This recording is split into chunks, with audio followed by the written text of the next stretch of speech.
Bonjour à tous, aujourd'hui Animusique vous propose de partir en voyage. Vous avez immanquablement un tas de beaux souvenirs télévisés. Mais ne vous êtes-vous jamais demandé à quoi ressemblerait ceci si vous aviez grandi dans un autre pays? C'est ce que nous allons essayer de vous faire découvrir au travers de cette émission. Et aujourd'hui, direction le Japon.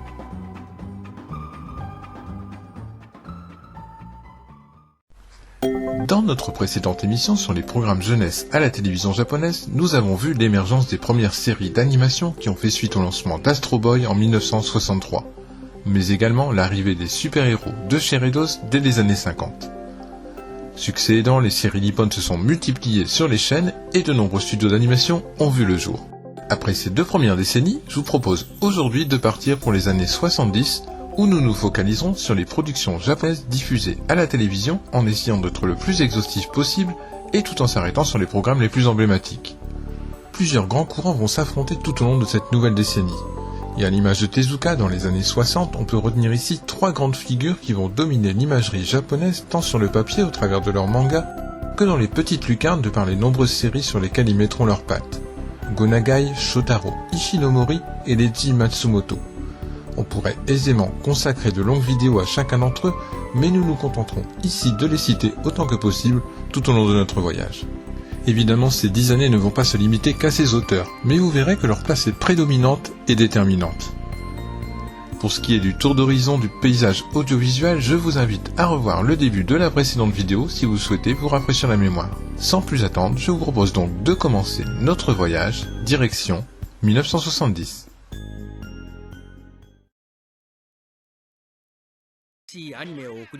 Vous allez le voir, 1970 est une année assez calme, et elle commence avec cette adaptation d'un manga racontant les aventures d'une sorte de Tati Daniel. Puis, TCJ nous racontera deux petites aventures animalières diffusées tôt le matin.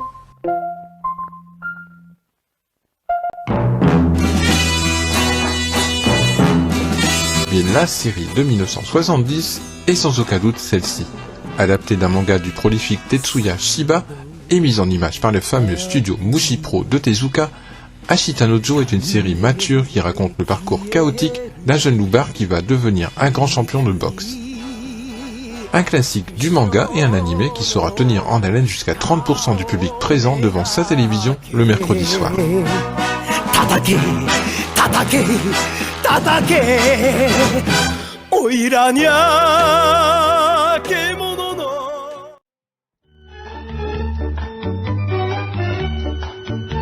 Après une série de TCJ se déroulant dans le milieu scolaire, arrive un classique des studios Tatsunoko.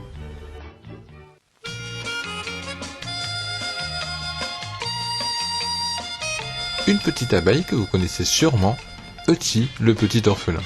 Et il va vivre de nombreuses et tristes aventures à la recherche de sa mère, et retiendra une audience moyenne de 17%.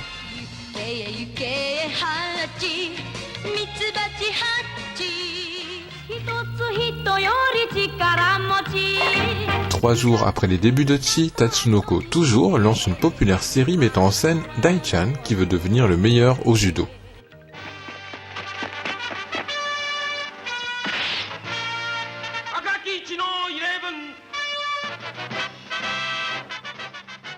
Et la suite de l'année 70 se poursuivra ainsi avec principalement des animés sportifs.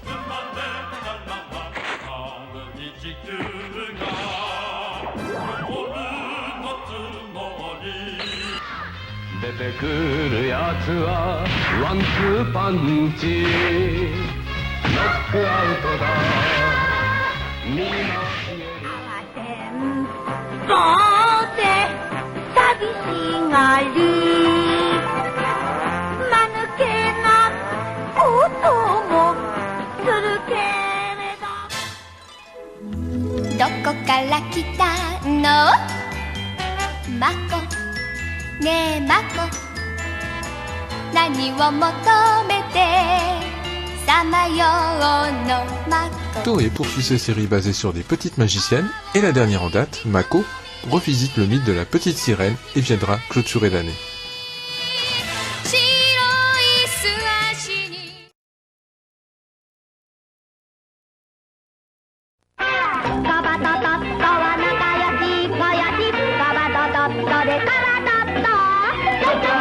Si 1971 commence doucement, elle va se poursuivre de manière tonitruante pour le genre tokusatsu. Dès le 2 janvier, P-Pro propose sur Fuji TV un nouveau héros qui va casser la baraque. Tout d'abord nommé par le nom de son antagoniste, le maléfique homme-singe Gory, la série prendra définitivement par la suite le nom de son héros, Spectreman, et va lancer une année qui restera marquante pour ce genre de production à la télévision.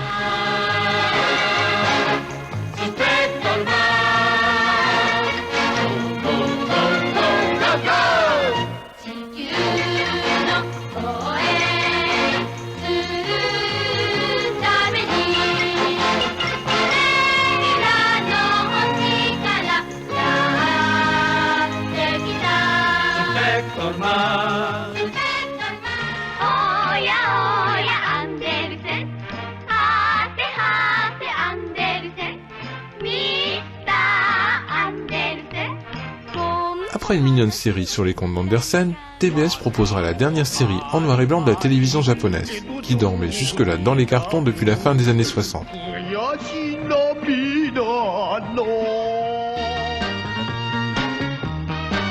Avant que ne revienne un héros déjà mythique dont nous avons parlé dans la précédente vidéo, Ultraman. Ultraman qui le lendemain même de sa diffusion va se trouver un concurrent de taille. En effet, un nouveau héros va venir s'inscrire lui aussi dans l'histoire de la télévision japonaise et est encore aujourd'hui présent sur les ondes, Kamen Rider. Pour marquer sa différence avec Ultraman et la mode des super-héros géants, Kamen Rider se battra contre des monstres à échelle humaine, presque toujours accompagné par sa moto, d'où le titre qui signifie moteur masqué. À la base, Kamen Rider est un humain, transformé par l'organisation criminelle Shocker pour être leur homme de main.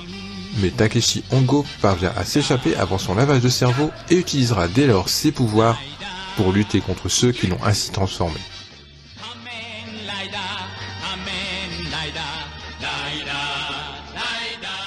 Kamen Rider lancera ce qu'on appellera au Japon le boom de la transformation. En effet, Takeshi, pour devenir Kamen Rider, va à chaque fois devoir prononcer le mot Henshin, qui signifie transformation, en effectuant une pose particulière. Il pourra alors se transformer grâce à une ceinture spéciale.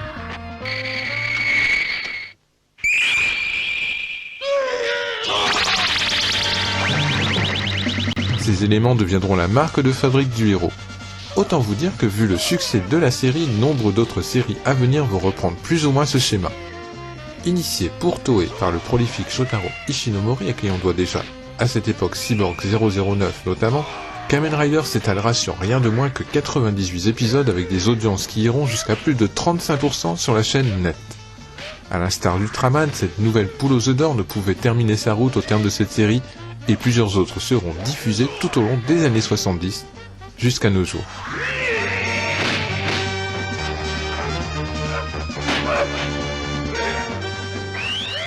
Si vous suiviez Kamen Rider, peu de chances que vous ayez vu cette série diffusée en même temps sur NTV, beaucoup plus sérieuse et racontant la guerre du Pacifique.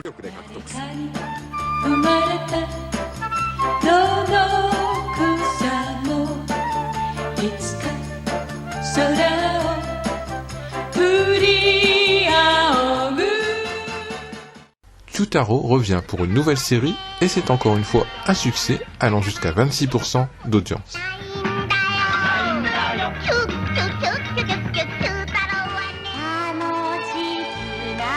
Les séries de Magical Girl par Toei continuent et Multitalent, c'est Shotaro Ishinomori qui est l'initiateur de celle-ci.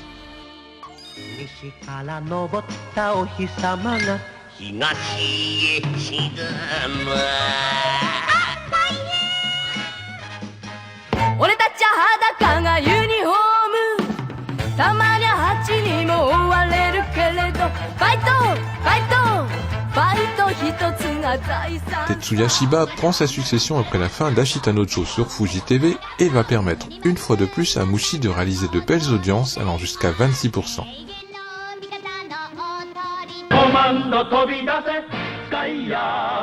L'équipe de Skyers 5 est de retour, en couleur cette fois-ci pour de nouvelles aventures.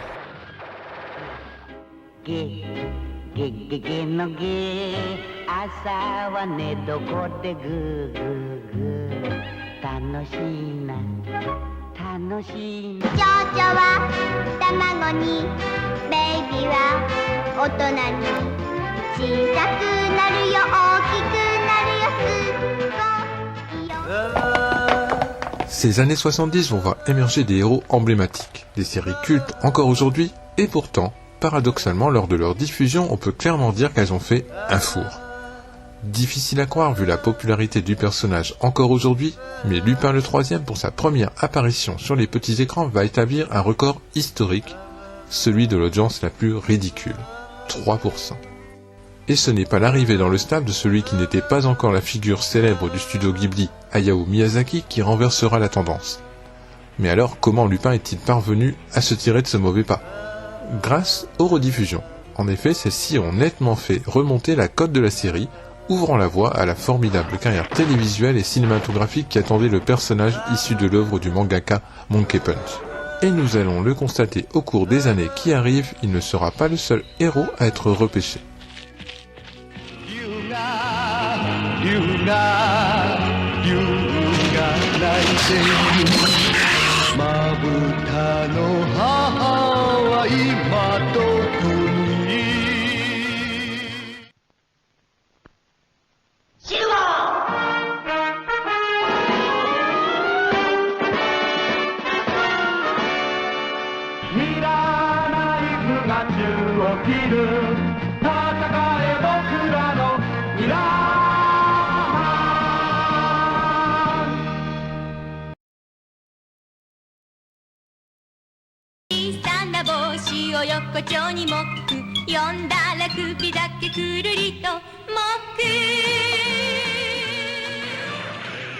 Après avoir fait les belles heures de la télévision dans les années 50, Gekko Kamen revient cette fois dans une série d'animation.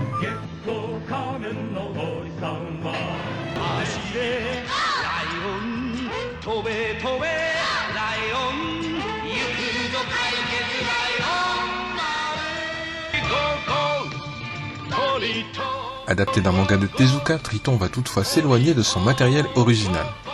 Mais cela ne va pas l'empêcher de rallier à lui une grosse communauté de fans.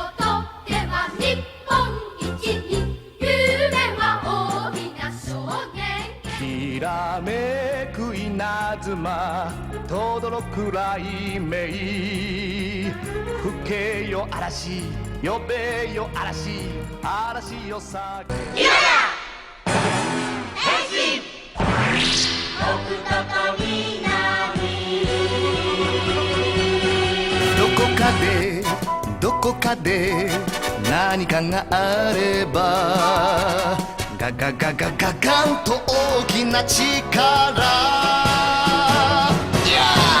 クイーンファイター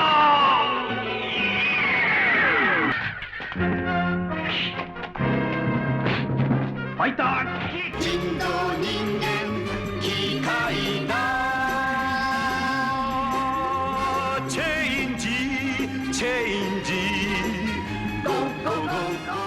裏切り者の名を受けて全てを捨てて戦う男デビルはもう超音波デビルヤはあり余る夢のために思い切り翼広げて誰だ誰だ誰だ空の彼方に踊る影白い翼のガッチャマン Tatsunoko va venir frapper très fort sur Fuji TV ce dimanche 1er octobre avec sa nouvelle série mettant en scène une équipe super-héroïque, les Gatchaman. Des héros charismatiques et une réalisation au top vont faire de la série un gros succès qui s'étendra sur 105 épisodes avec une audience moyenne de 21%.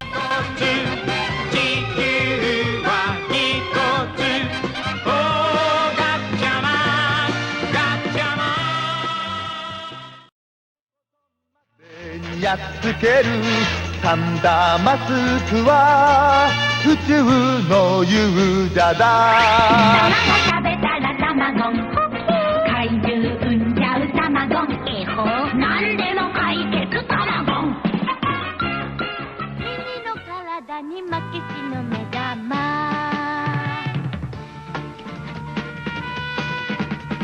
危険冒険こんにちはレインボークロス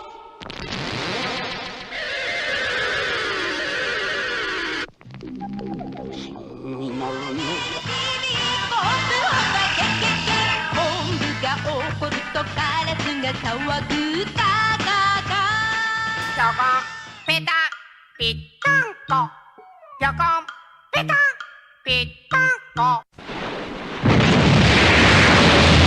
De nouveaux personnages issus de l'esprit du mangaka Go Nagai prennent vie à l'écran ce 3 décembre 1972 et vont lancer une véritable révolution télévisuelle sur Fuji TV avec Mazinger Z.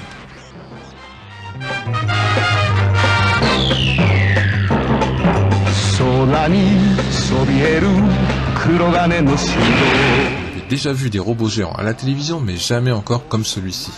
La grande originalité de Mazinger est qu'il est piloté de l'intérieur par un jeune garçon qui, une fois revêtu sa tenue de pilote, ne fait plus qu'un avec sa machine, criant alors le nom des multiples attaques du robot dans ses combats contre les monstres de métal du terrible Dr. L.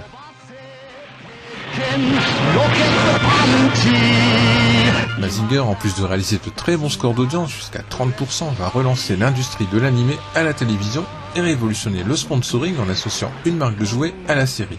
Il faut bien comprendre le rôle fondamental que jouent les sponsors au Japon déjà à cette époque. Pour qu'une série voie le jour, il faut évidemment un diffuseur, mais sans sponsor, très peu de chances que celle-ci passe le stade de projet. Avant Mazinger, c'était souvent des marques de confiserie qui sponsorisaient les séries télévisées. Avec l'entrée en scène des fabricants de jouets, la donne va changer. De nombreuses séries seront dès lors lancées avec l'appui d'une gamme de jouets, et si elles ne sont pas issues d'un manga, qu'à cela ne tienne, on en créera un pour l'occasion pour que la visibilité du produit soit optimale. C'est clairement le début de ce qu'on appelle aujourd'hui le cross-média. Mazinger lancera évidemment un boom des robots géants qui, vous allez le voir, vont pulluler sur les écrans nippons à côté de cette date.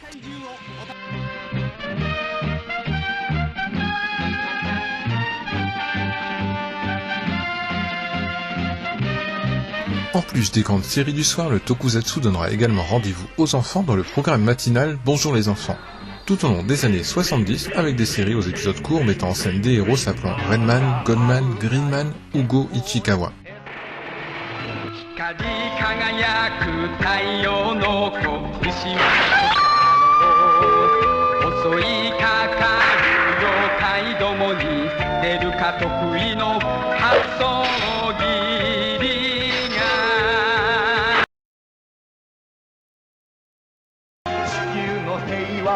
Un artiste qui deviendra parmi les plus adulés dans le monde entier commence clairement à se faire une place avec Babil Nisai, son nom Shingo Araki.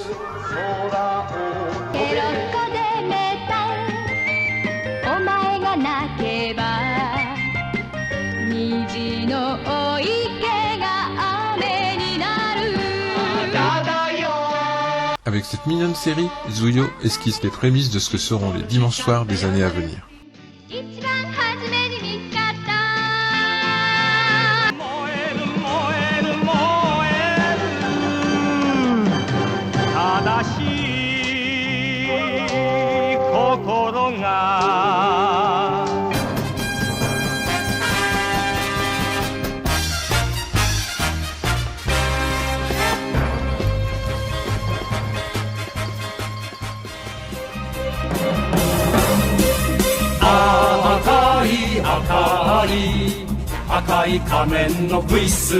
Kamen Rider terminé, un nouveau motard masqué vient prendre la relève, il s'appellera Kamen Rider V3.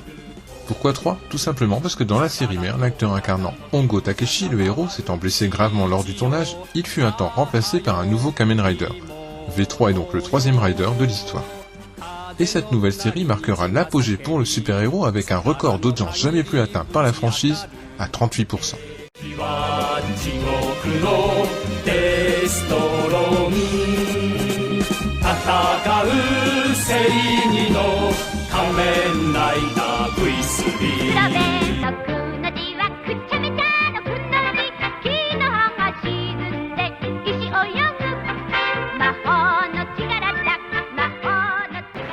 Toho se lance aussi dans le tokusatsu avec cette série qui verra apparaître en guest le terrible Godzilla.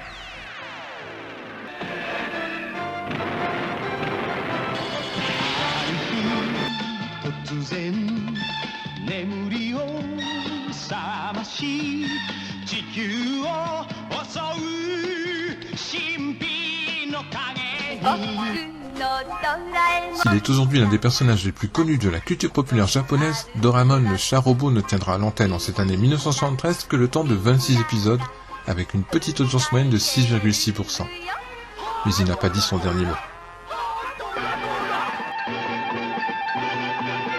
Avec cette série, l'iconique studio Mushi Pro tire sa révérence.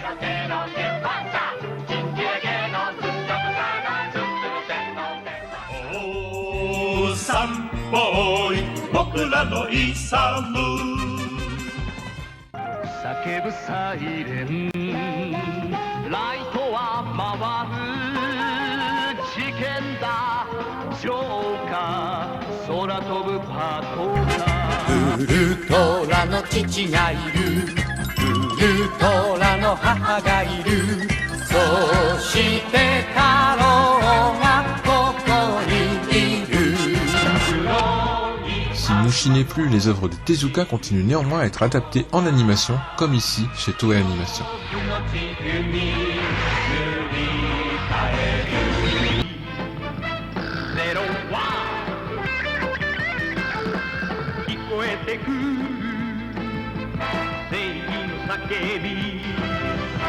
Les années 70 seront sans aucun doute l'âge d'or des séries live de super-héros, et cette année 73 établira un record en nombre de séries diffusées.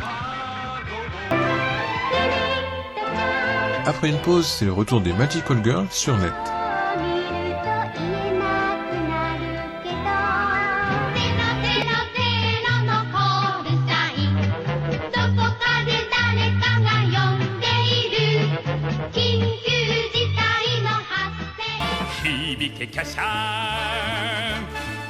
Kashan devait initialement remplacer Gatchaman, mais devant le succès et le prolongement de celle-ci, il arrive donc sur Fuji TV le mardi.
Kyokyo-ne, guerrière sexy créée par Go Nagai, arrive à la fin de l'année sur net, le samedi soir à un horaire plus tardif, et réalisera pour ses 25 épisodes une audience moyenne de 8,8%.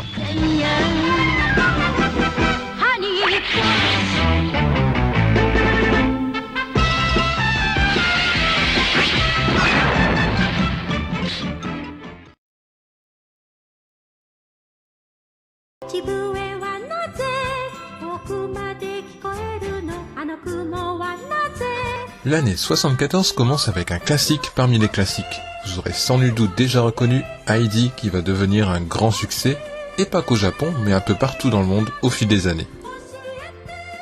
Paradoxalement, ce sera une des dernières productions du studio Zuyo, qui peu de temps après va opérer une scission qui donnera naissance à ce qui deviendra l'un des studios d'animation parmi les plus appréciés, Nippon Animation. Ce nouveau studio reprendra d'ailleurs cette case du dimanche soir dans la continuité d'Heidi, mais ça, nous le verrons un peu plus tard.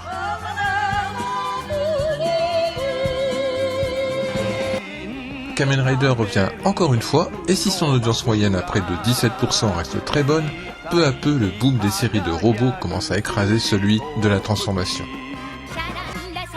Meg, une nouvelle petite magicienne pour Toei, et un superbe générique sur lequel on reconnaîtra la patte du grand Shingo Araki.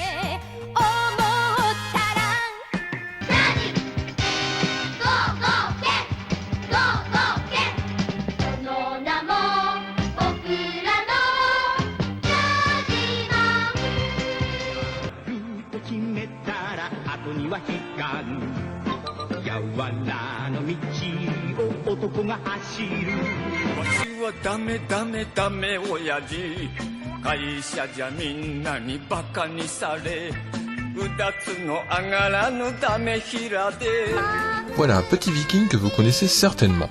Paraît-il même qu'il inspirera Eiichiro Oda quelques années plus tard pour sa série One Piece. Et encore une nouvelle série de robots initiée par Gonagai qui sera marquée des esprits.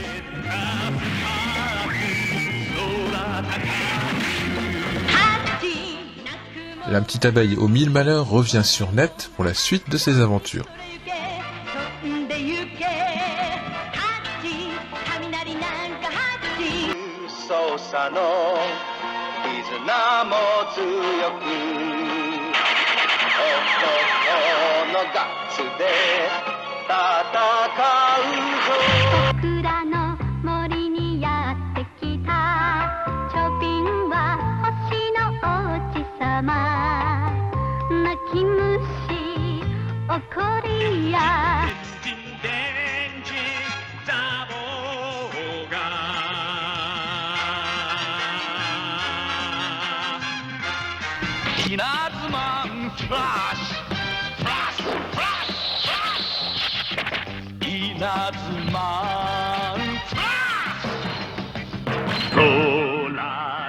Les super-héros ont encore la cote en 1974, qu'ils soient animés ou de chez Redos.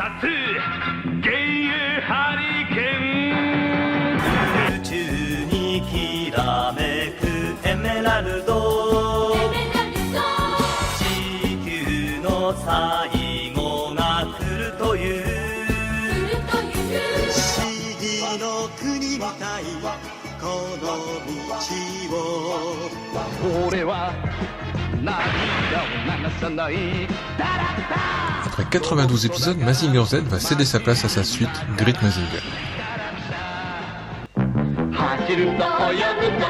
Voilà une petite série aux courts épisodes dont les personnages ont été conçus par un certain Akio Sugino qui saura se faire une place de choix dans le cœur des fans d'animation.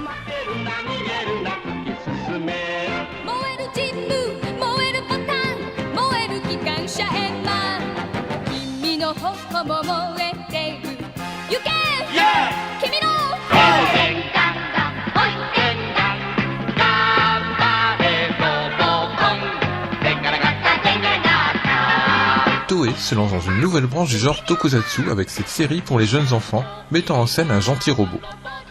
Gros carton avec des audiences pouvant atteindre plus de 29%, qui permettront aussi aux constructeurs de jouets Poppy de devenir leaders sur le marché.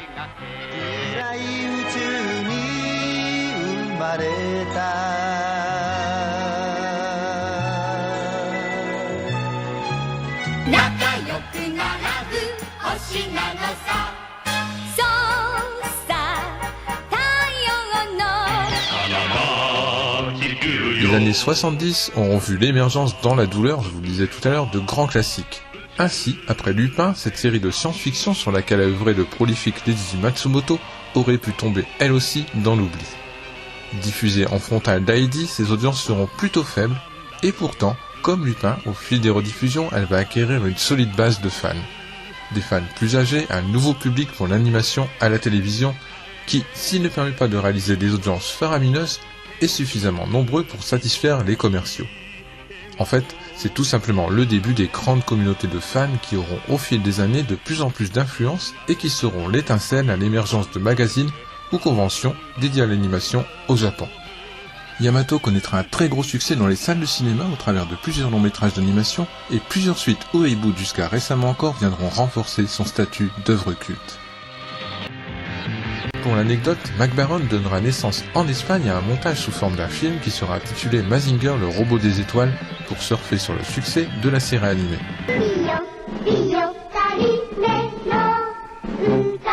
Produit en 1972, ce n'est pourtant que 2 ans plus tard que le petit poussin pour qui la vie est vraiment trop injuste se pose enfin sur net.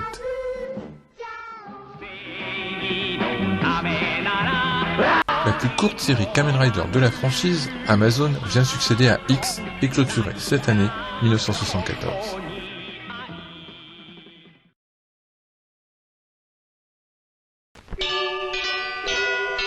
Je vous le disais tout à l'heure, le studio Zuyo va donner naissance à une autre entité, Nippon Animation. Et celui-ci va récupérer la case du dimanche soir sur Fuji TV, où Heidi vient de terminer sa diffusion. Case qui va devenir emblématique du paysage audiovisuel nippon. Ainsi, le 5 janvier débarque la première série de ce qu'on appellera les World Masterpiece Theater, qui adapteront chaque année en animation un classique de la littérature occidentale. Et le premier titre de cette collection, qui durera jusqu'aux années 90, sera Un chien des Flandres.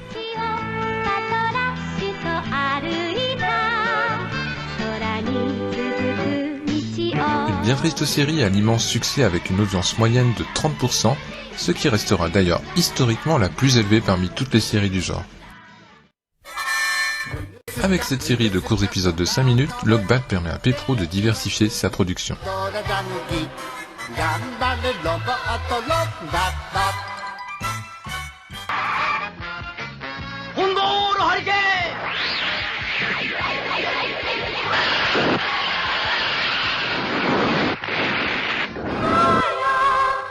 La petite abeille la plus connue du monde fait son entrée en ce mois d'avril sur net.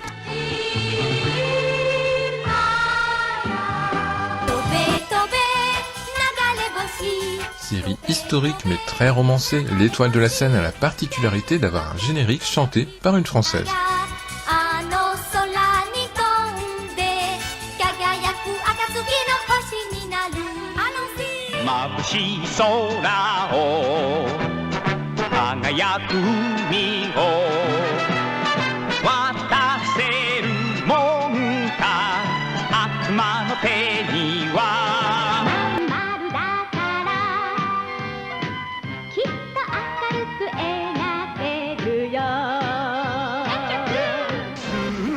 Le 4 avril 1975 marque le début de diffusion d'une nouvelle série Kamen Rider Stronger. Mais alors que le héros évoluait depuis ses débuts sur la chaîne Net, c'est maintenant TBS, sa rivale, qui récupère le motard masqué. Et ce qui aurait pu être un coup dur pour Net va devenir au contraire l'occasion de lancer une nouveauté dont la chaîne n'espérait sûrement pas un aussi gros succès.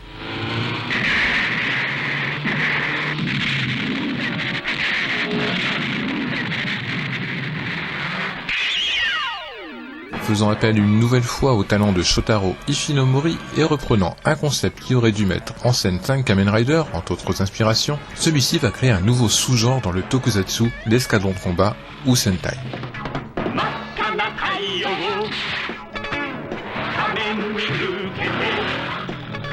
Voilà donc que débarque une équipe de 5 héros arborant chacun une couleur spécifique, l'escadron secret Go Ranger.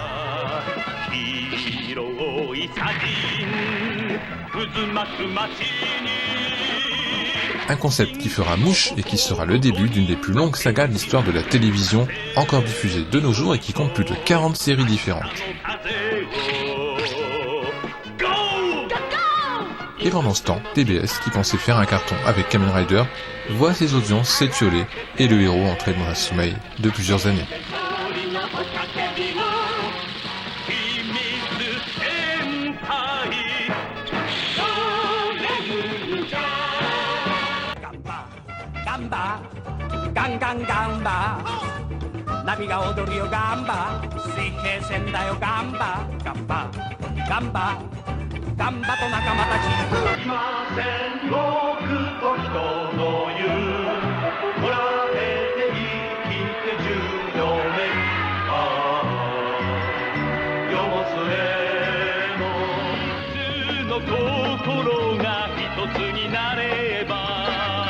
Getter Robo revient avec une suite, Getter Robo G. Tatsunoko continue de nourrir sa collection de super-héros animés avec Tekkaman.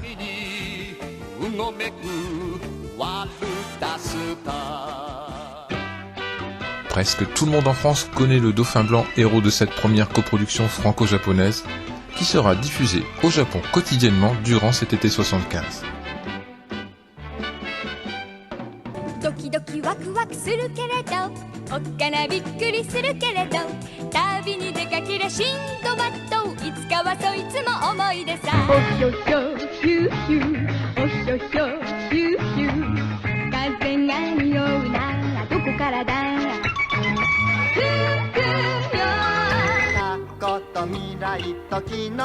Les genres sont variés à cette époque et quoi de mieux pour satisfaire tout le monde qu'une série mettant en scène des voyageurs du temps. Time Bokan de Tatsunoko, devant son succès qui pouvait faire monter l'audience jusqu'à 26%, deviendra une franchise pour Fuji TV.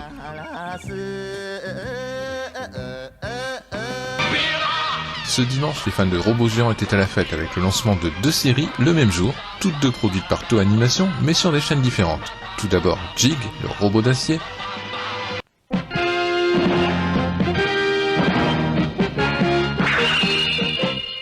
et prenant la suite de Great Mazinger et voyant le retour de Koji Kabuto, héros de Mazinger Z, UFO, Robot, Grendizer est la 3e et dernière de la grande trilogie robotique des années 70. Immense succès en France et en Italie notamment, on n'a par contre pas cessé d'entendre qu'elle n'avait pas vraiment fonctionné sur sa terre natale, le Japon. Alors pour en être sûr, comparons les taux d'écoute des 3 séries. Nous avons Mazinger Z qui a une audience moyenne de 22% et un plus haut à 30%. Great Mazinger aura à peu près la même moyenne et un plus haut à 27,2%. Alors qu'en est-il donc de Grendizer? Niveau moyenne on atteint 20,9% et un plus haut à 27,6%. Autant dire que les 3 séries se tiennent dans un mouchoir. De toute façon, si la série n'avait pas marché au Japon, comment expliquer qu'elle soit arrivée à 74 épisodes?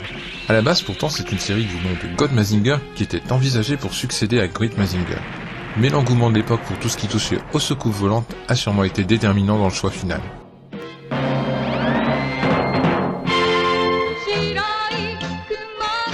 Un petit nouveau, Wako Pro, vient occuper ce créneau, autrefois occupé par Toei.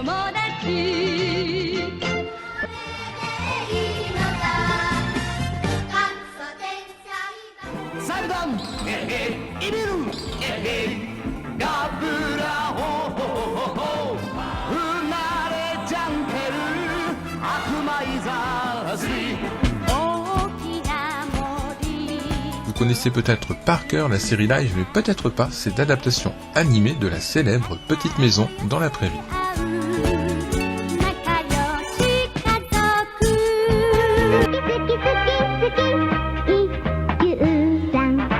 296 épisodes, c'est donc une longue série que lance Net ce mercredi 15 octobre. Les aventures d'IQ, le petit bonze, vont emmener l'audience jusqu'à plus de 27% et sera même recommandé à l'époque au Japon par le Conseil de protection de l'enfance.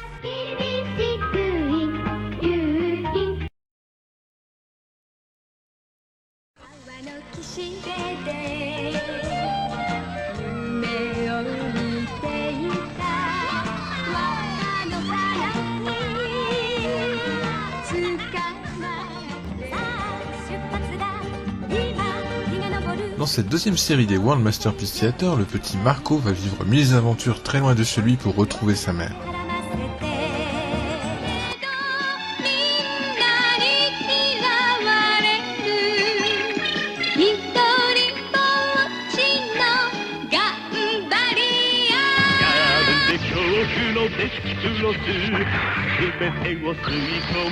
Encore une nouvelle série de robots et première à n'être pas initiée par Gonagai chez Toei.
Toei s'allie à Sunrise pour cette série qui sera la première de ce qu'on appellera Romantic Trilogy.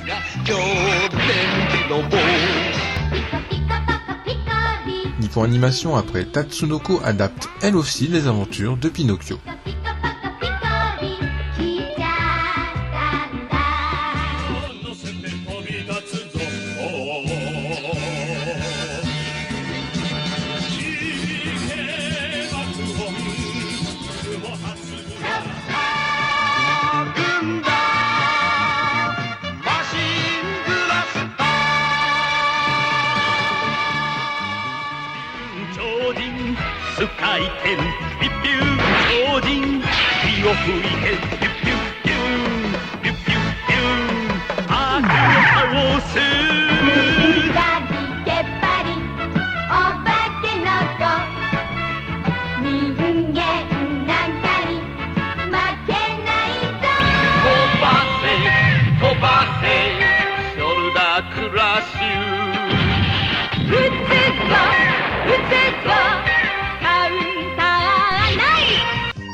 Il est de ces programmes qu'il n'est même pas besoin de présenter. Produite par Toei pour Net, Candy sera un grand succès, vous l'imaginez. La série est diffusée en parallèle de l'édition de son manga et se terminera quasiment en même temps que celui-ci et sera sûrement l'une des initiatrices de ce qu'on appellera plus tard les fillers. Les histoires ajoutées à l'intrigue de base pour allonger le programme afin qu'il ne rattrape pas le manga encore en cours de publication.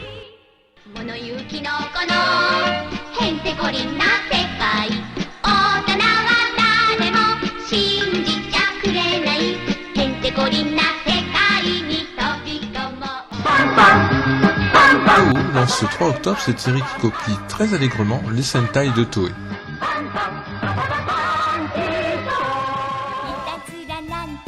Little Lulu est une adaptation en animé d'une œuvre américaine.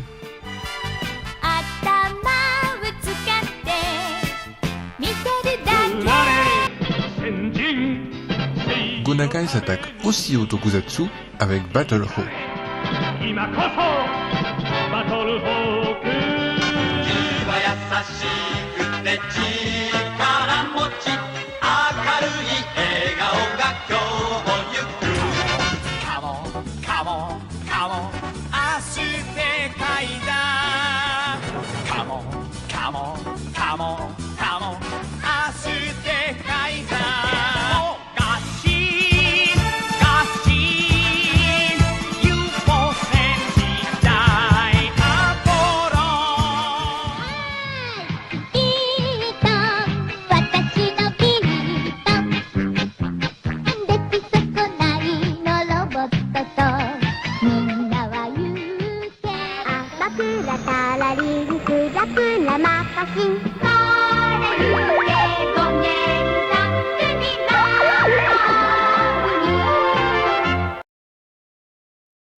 Avec une audience moyenne de 20%, Yatterman, issu de la franchise Time Bokan, est un beau succès, même si les personnages ne voyagent plus dans le temps.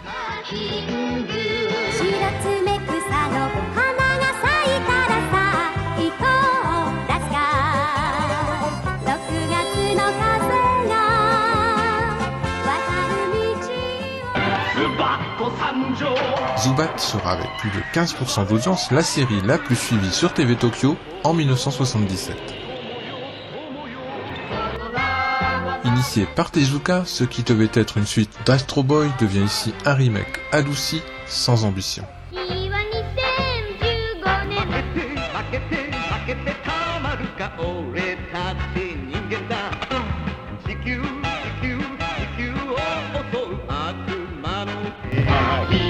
Prenant le créneau laissé vacant par Grandizer, Dangward voit se retrouver Leiji Matsumoto et Shingo Araki dans cette nouvelle série de robots. Lupin revient après son passage peu glorieux quelques années avant Et cette fois, ce sera un triomphe, allant jusqu'à 30% d'audience. 155 épisodes et les débuts d'un générique culte.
Après Go Ranger, Toei lance un nouvel escadron Sentai, mais les audiences chancelantes fera qu'il s'arrêtera seulement après 35 épisodes.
« 1977 est une année envahie de séries mettant en scène des voitures de course.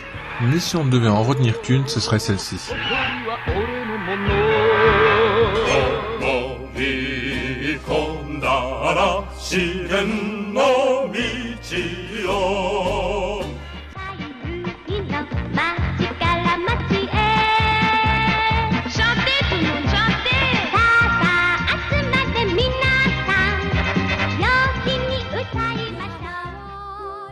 Chef-d'œuvre de TMS inspiré du célèbre roman Sans famille, Lena Kiko viendra célébrer les 25 ans de la chaîne NTV et sera même diffusée en relief pour l'occasion.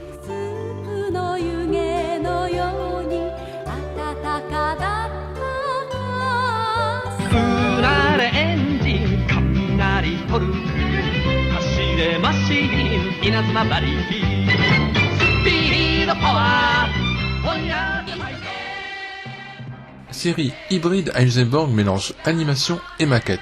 Tsuburaya en réalisera 2 autres par la suite.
l'échec du Sentai Jacquard, cette série live de Magical Girl vient occuper la case du samedi sur TV Asahi. プリンセス指指立てたら指指立てたら魔法の魔法の呪文マハルタマラフランパ不思議な二人宇宙の海は俺の海俺の果てしない憧れさ Et voici un autre héros emblématique des années 70 qui n'a pas brillé par ses audiences, 6,9% en moyenne, mais qui parviendra à se créer une aura suffisamment forte pour devenir un classique. ふるさとさ燃やせ燃やせ真っ赤に燃やせ至る心に火をつけろ倒せ倒せ力の限りお前の空手を見せてやれ狭いもんだよ銀河系星の彼方に夢を持て Cette série a la particularité, outre sa grande qualité, d'avoir été réalisée par Hayao Miyazaki. 地球が好きだから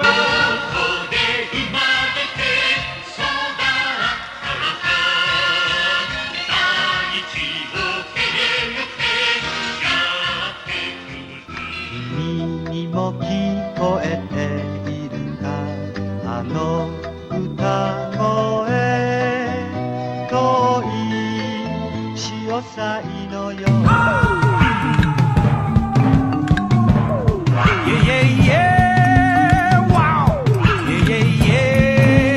Suite à un deal entre Marvel et Toei, ce dernier obtient le droit de réaliser une adaptation à la sauce tokusatsu de l'un des plus grands super-héros américains.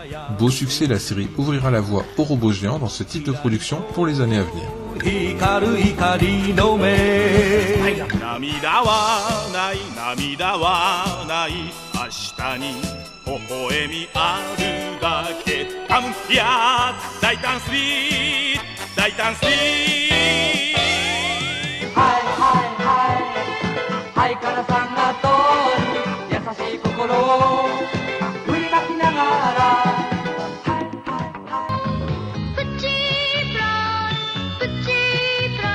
Le Petit Prince de Saint-Exupéry arrive sur TV Asahi dans une adaptation animée.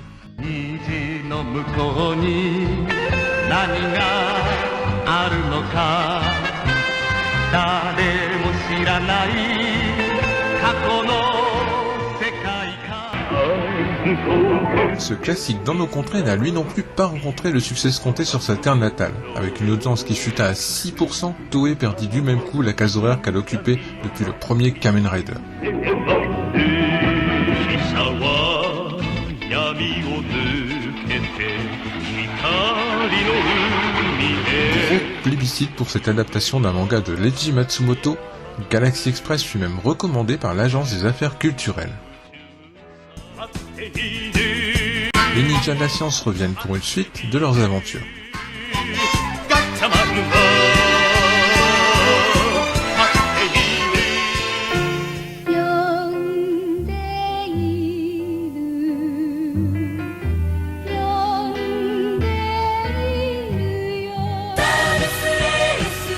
Il ne s'agit pas ici d'une suite à la série diffusée quelques années auparavant, mais d'un simple remake.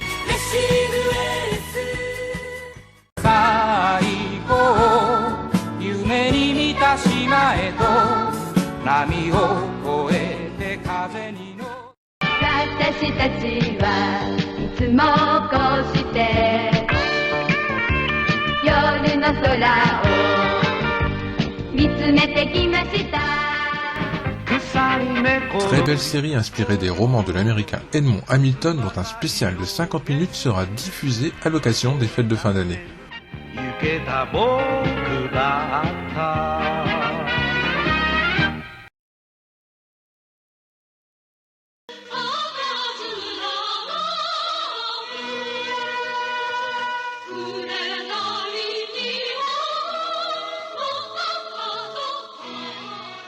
ボールになって Cette série surréaliste de volleyball a rencontré un énorme succès en Chine avec des audiences jusqu'à 80%.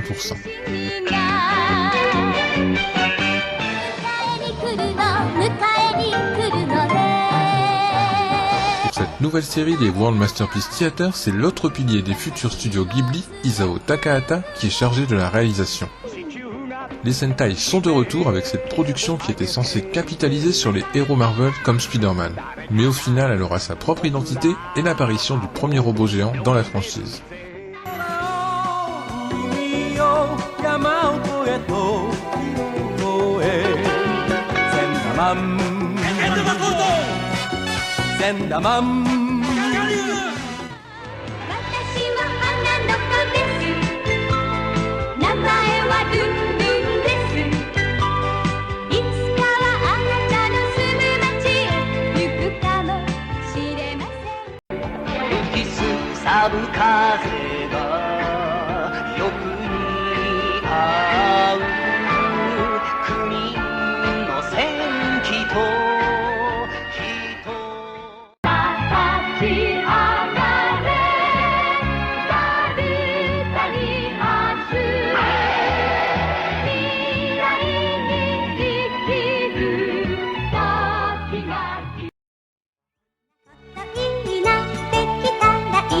Le chat robot revient tenter sa chance sur les petits écrans, et il fait bien, car il est encore là aujourd'hui.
Kamen Rider, surfant sur une vague nostalgique, revient sur TBS, et cette fois, il vole.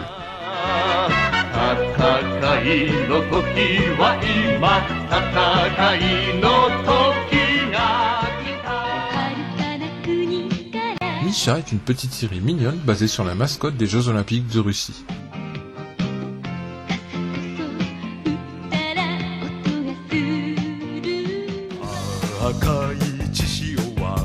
Voici une des premières séries diffusées le dimanche matin et qui ne devra sa survie qu'à la bonne tenue de ses ventes de jouets.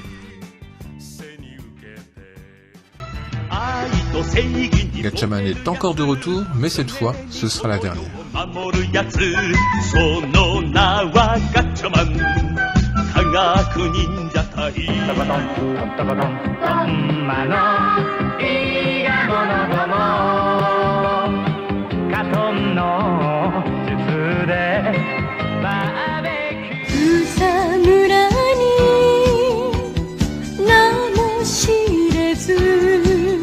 Adaptation du manga éponyme de Ryoko Ikeda, Versailles Nobara, connu internationalement sous le titre de Lady Oscar, est une série animée de grande qualité, sur laquelle de grands noms de l'animation ont travaillé. Elle reste aujourd'hui encore une référence.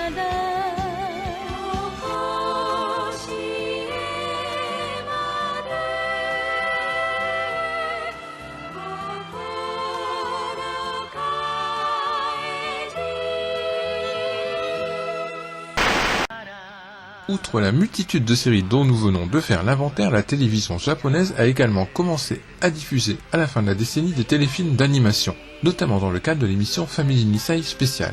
どうしたのチョビ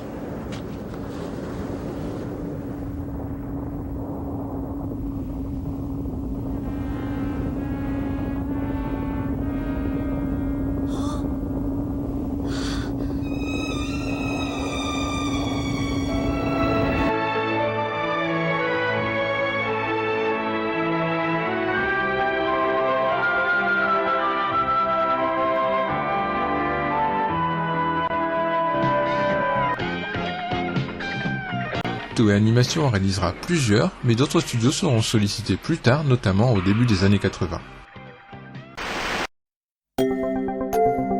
Des années 80 qui vont poursuivre la lancée de cette décennie 70 que nous venons longuement d'explorer, et qui sauront proposer leur lot de nouveaux héros devenus aujourd'hui légendaires, tout en sachant se renouveler et proposer des histoires plus matures et ancrées dans le quotidien. Mais ça, c'est une autre histoire sur laquelle nous reviendrons peut-être. En attendant, j'espère que ce voyage vous aura plu, et j'espère également vous retrouver très bientôt pour une nouvelle destination. 1, 2, 3, 4, 5, 6, 7, 8. The strongest in the world. The mightiest in the universe. The bravest of all the fighters. 1, 2, rider, da da da da, jump, 3, 4, rider, da da da da, kick, 5, 6, rider, da da da da, punch, 7, 8, rider, 無限の力、愛と誠の力と技に命を乗せてぶち当たる 1, 2, 3, 4, 5, 6, 7, 8 5, 6, 7, 8. 輝けライダーライダーライダーライダーライダー Go, go, ライダー 1, 2, ライダーダラダラジャンプ3, 4, ライダーダラダラキック5, 6, ライダーダラダラパンチ7, 8, ライダー無限の力海と山とに誓った仲間命を合わせ体当たり 1, 2, 3, 4, 5, 6, 7, 8 5, 6, 7, 8. 輝けライダーライダー